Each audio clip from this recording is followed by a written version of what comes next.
Alright, so I assume that some of you guys handle animals every day, some not so much, but that at some point any of you may become exposed to an animal that you perceive as dangerous or aggressive, or you may not perceive it as such and then realize that you were wrong. So we're going to talk about some of the ways of reading animal body language and keeping yourself safe in relation to interacting and handling animals. Animals communicate through body language. That's the first thing I told you today, is that they don't talk. So now we've come full circle and I'm reminding you that they don't talk.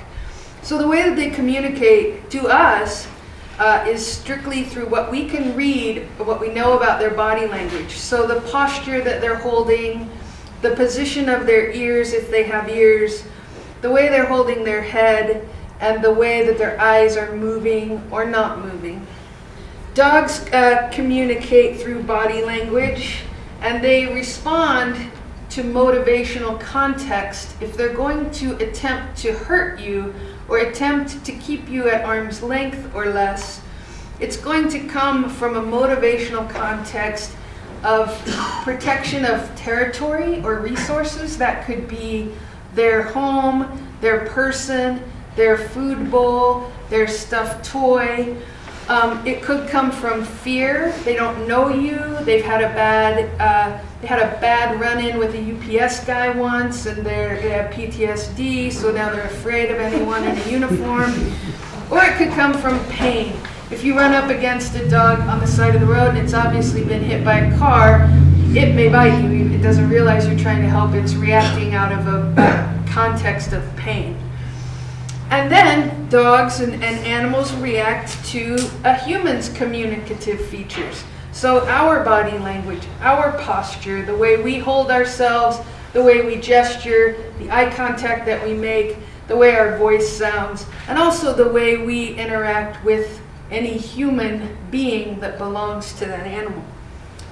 People say, what about the breed? What if it's an aggressive breed of dog? And what we know is that in the course of your work and your interactions specifically with dogs, you're a lot more likely to get injured by a small breed dog than a large one. In all three contexts: fear, territorial possession, and pain. It's important to learn to recognize the difference between offensive and assertive behaviors. Those are what we call aggression behaviors, and fearful or protective behaviors. So if you're talking about like guard dogs, or dogs that are going to come for you when you're walking by, or you walk onto a property and you don't know there's a dog, but he comes out from around the corner and he's coming for you, you're going to be looking for what we call dominance displays. And those are primarily marked by the way the animal approaches you. So everything is pushed forward instead of back, and I'll show you some pictures of these different things. And also the degree of eye contact. If an animal would like to bite you, he's going to keep his eye on you as he's coming for you. He's not going to be looking sideways, and we'll talk about the difference between them.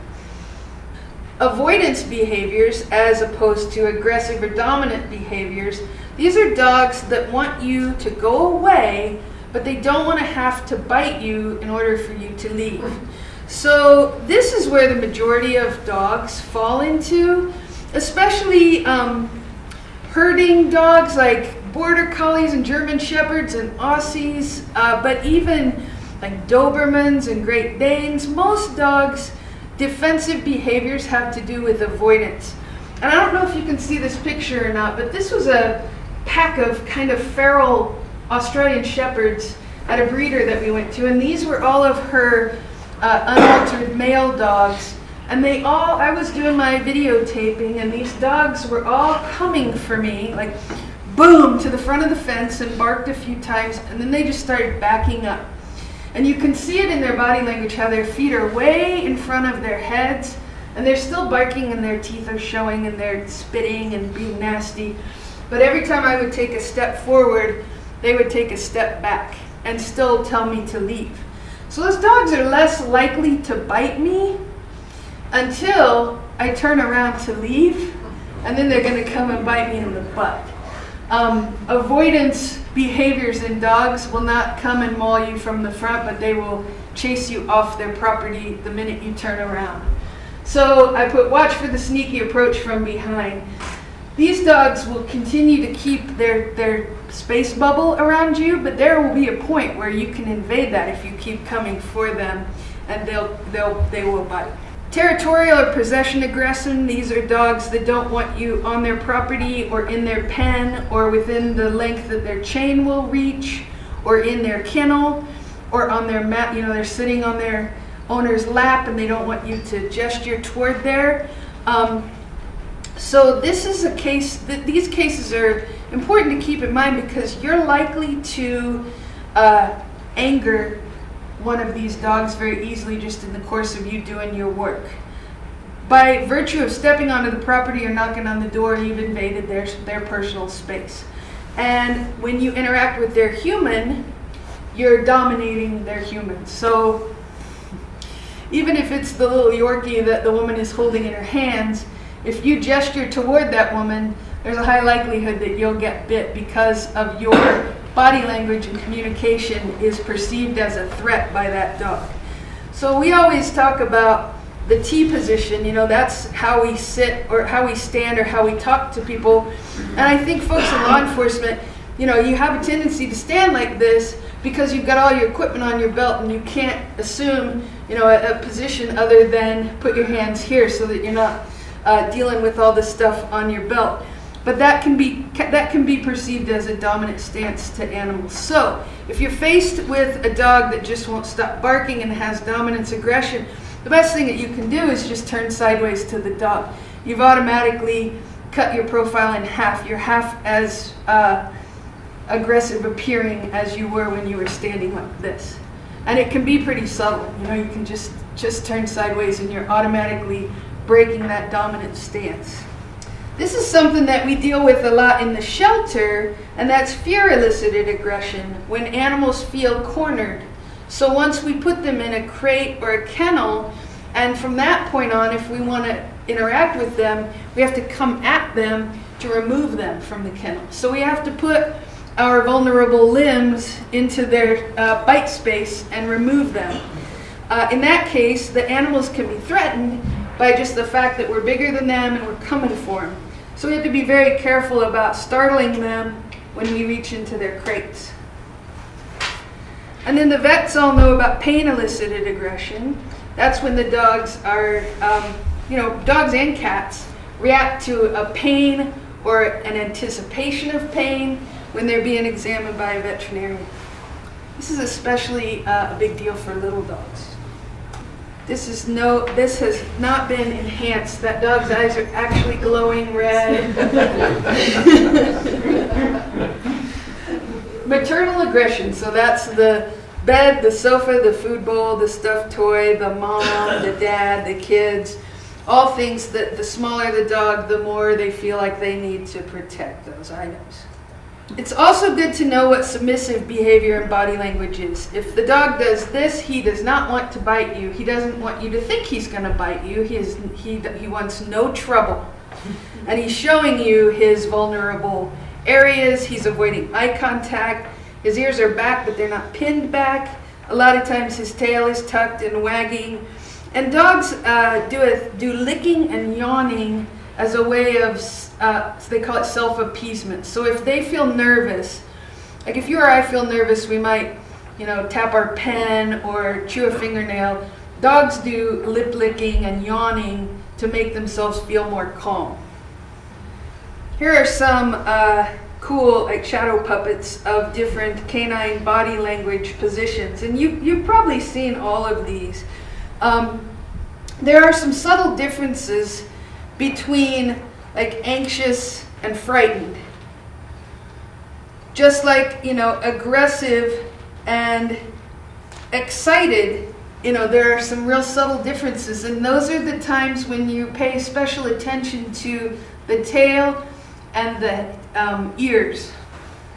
So the things to remember when you're approaching a dog: don't make eye contact, don't stare them down because they perceive that as a challenge. Make yourself, we call it low and slow, but also just making yourself a little less T positioned. Don't gesture toward or touch owners or family members. And we see this even, you can go in and spend 20 minutes in the house with the little dog just kind of grumbling beside you, but not really threatening. And then at the end of the interaction, when you hand them the clipboard to sign something, the dog comes at you because they see that as a threat to their person. So even though you've been there for 20 minutes, you haven't had a problem, be aware that anytime you gesture toward or touch or reach for that animal's person, you might be causing a perceived threat. Don't rush first contact with the dog, and that's something that I think a lot of people don't realize. If you have a dog that's barking at you or isn't sure about the fact that they want to be friends, the best thing to do is just ignore them. Just talk to the owner, let the dog bark. Don't bend down and try to make friends, because really all you're doing is invading their space even more and causing more of a problem. If you ignore them, a lot of times they'll decide you're not so bad. And that's a way, to gain trust. And that's something that we try to do when we're out on our big roundups, big cases. We try to always present our side. We don't make eye contact, and then we go low and slow to gain the animal's trust. If you have to pick up an injured or fearful dog, it's important to isolate their head in a way that they're not allowed or able to whip around and bite you or someone else. We make burritos out of small dogs and hold their head in a way that they can't bite us. They're very agile. Anything that we can wrap in a towel, we will do that. Leashing fearful dogs, we use the slip leads. So rather than trying to put a clip on a collar, we have leashes that have a D-ring, and we can make a big opening, put that over a dog's head in a non-threatening way, and then it tightens when they pull back, and we can walk them that way. Now we're going to talk about the really dangerous animals. I love cats and dogs, but I respect that they are very different from each other. And in the course of our work there, they require different skill sets to keep yourself safe working around them. It's pretty much a given that if you come to visit someone, their cat is not going to rush out and want to make friends with you. That's not how they're wired. They're solitary animals, they're hunters, they like you if you live with them, but they're not gregariously outgoing towards strangers. So the fact that you're coming onto their property, 99% of the time they don't give two figs about whether they get to know you or not. They'd rather you just leave them alone. Their social cues and their social behaviors are not as developed as dogs. Cats do not display submissive behaviors. If a cat rolls on its back and shows you its belly, that's not an invitation to scratch it.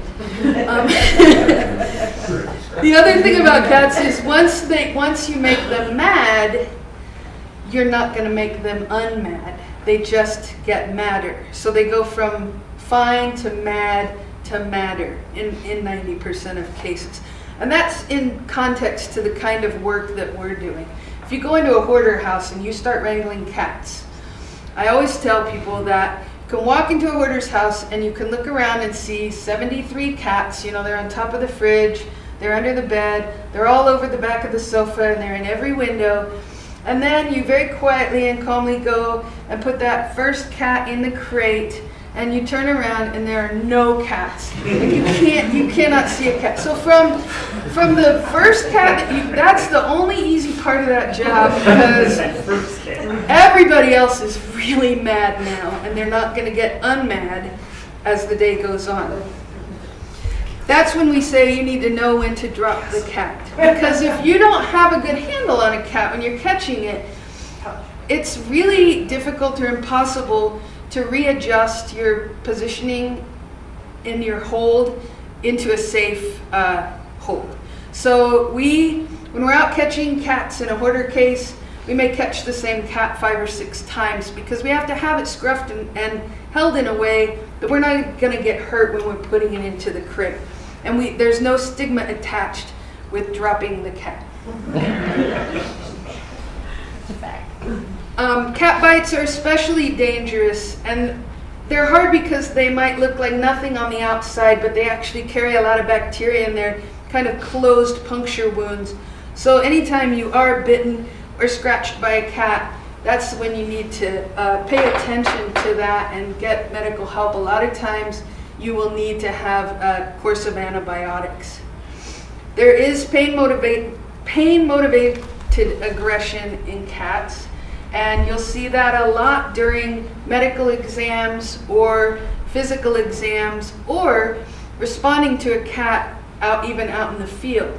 Cats are more prone to hide their injuries or to mask their injuries. So you might see a cat sitting beside a porch that looks perfectly normal, but it could have one or more serious injuries, so that when you go to pick it up, you get a pain-elicited aggression. So that's something to keep in mind, particular to cats. Cats are afraid of all the things that we need to use to catch them, so there's not much we can do about that except know that they're not going to walk into the net or crate on their own. There are medical reasons why a cat might have unnatural aggression. So if you find a cat that looks or appears exceptionally unhealthy and you are bitten by that cat that has an unknown medical history, you might think about some of the disease processes that could have contributed to that bite. There's feline body language. There's really only one good one. The rest of them are scary. And then one thing that I learned about cats just last year is if you if you want to calm them down, you just blink slowly. So if you're ever cornered by a cat and you're fighting for your life, you could try that. But I've never tried it, so I don't know how it works. This is the safest way to carry a cat if you're concerned. I mean, I don't expect you to go home and carry your cat around like this, but if it's a cat of unknown repute, you might want to capture and carry it in a way that keeps its head isolated from your arms and hands. Staring at cats is a bad idea. Having raucous movement around them is a bad idea. Making loud or deep or any sounds can be a bad idea. And wearing sunglasses is a horrible idea.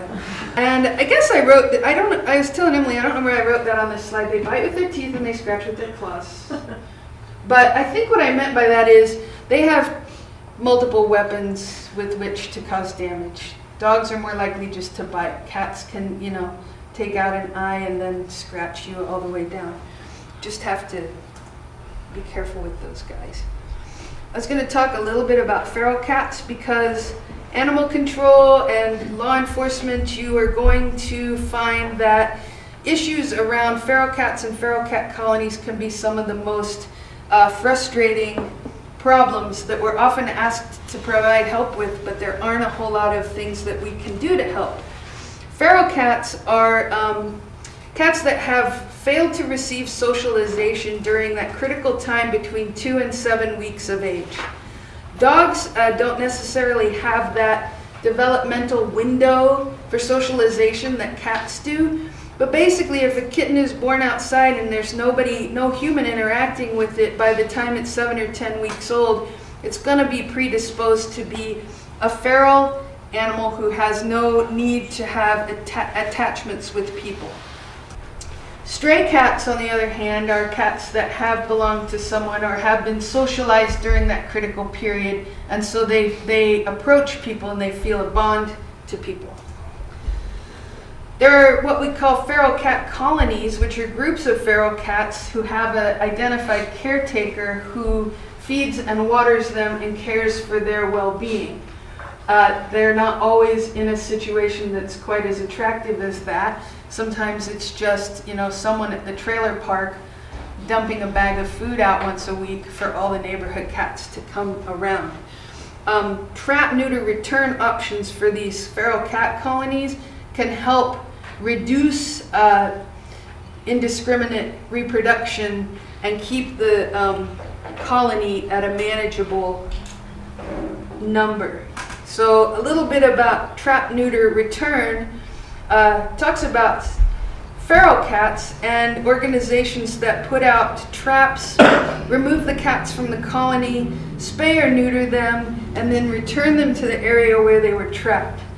Feral trapped cats who have been a part of the spay-neuter program universally have an ear tip. That's something that the veterinarian does during anesthesia. That way, if that cat is trapped again in the future, the caretakers or the spay-neuter group can see right away that it's already been altered and they don't haul it back into the vet clinic.